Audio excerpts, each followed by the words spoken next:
NEP ஏற்றுக்கணும். அது மட்டும் இல்லை, மும்மொழி கொள்கை ஏற்றுக்கணும். தமிழ்நாடு எப்பொழுதுமே மும்மொழி கொள்கைக்கு எதிராக தான் இருக்கு. நம்ம எந்த காலத்திலயும் ஏற்றுக்கொள்ள மாட்டோம்னு தெளிவா சொல்லியாச்சு. இதுல என்ன அரசியல் பண்றது எனக்கு புரியல. மொழி பொறுக்க பல உயிர்களை கொடுத்த மாநிலம் தமிழ்நாடு. தமிழர்களுடைய உரிமை அது, கல்வி உரிமை. யார் அரசியல் பண்றாங்கிறது நீங்க புரிஞ்சுக்கணும். அவரை பத்தி பேச சொல்லுங்க.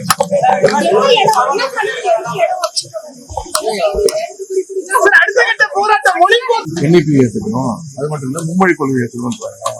தமிழ்நாடு எப்பொழுதுமே மும்மொழி கொள்கைக்கு எதிராக தான் இருக்கு. நம்ம எந்த காலத்திலயும் ஏற்றுக்கொள்ள மாட்டோம்னு தெளிவா சொல்லியாச்சு.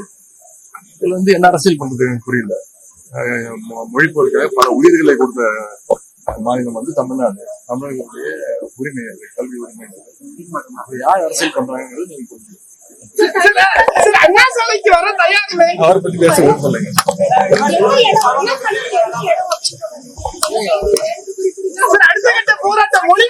NEP ஏற்றுக்கணும். அது மட்டும் இல்லை, மும்மொழி கொள்கை ஏற்றுக்கணும்.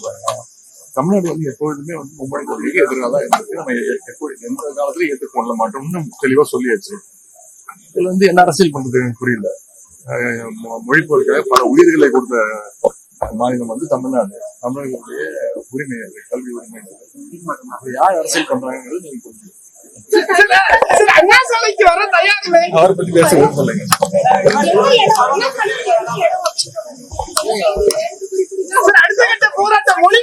NEP ஏற்றுக்கணும். அது மட்டும் இல்லை, மும்மொழி கொள்கை ஏற்றுக்கணும். தமிழ்நாடு எப்பொழுதுமே மும்மொழி கொள்கைக்கு எதிராக தான் இருக்கு. நம்ம எந்த காலத்திலயும் ஏற்றுக்கொள்ள மாட்டோம்னு தெளிவா சொல்லியாச்சு. இதுல என்ன அரசியல் பண்றது எனக்கு புரியல.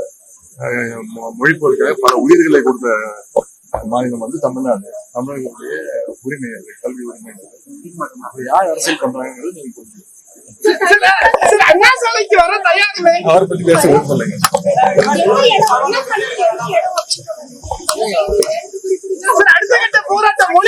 பாதகம் செய்பவரை கண்டால் நாம் பயம் கொள்ளலாகாது பாப்பா. மோதி மிதித்து விடு பாப்பா, அவர் முகத்தில் உமிழ்ந்து விடு பாப்பா. அண்மை செய்திகளை உடனுக்குடன் தெரிந்து கொள்ள இணைந்திருங்கள் எம் நாடு தொலைக்காட்சியுடன்.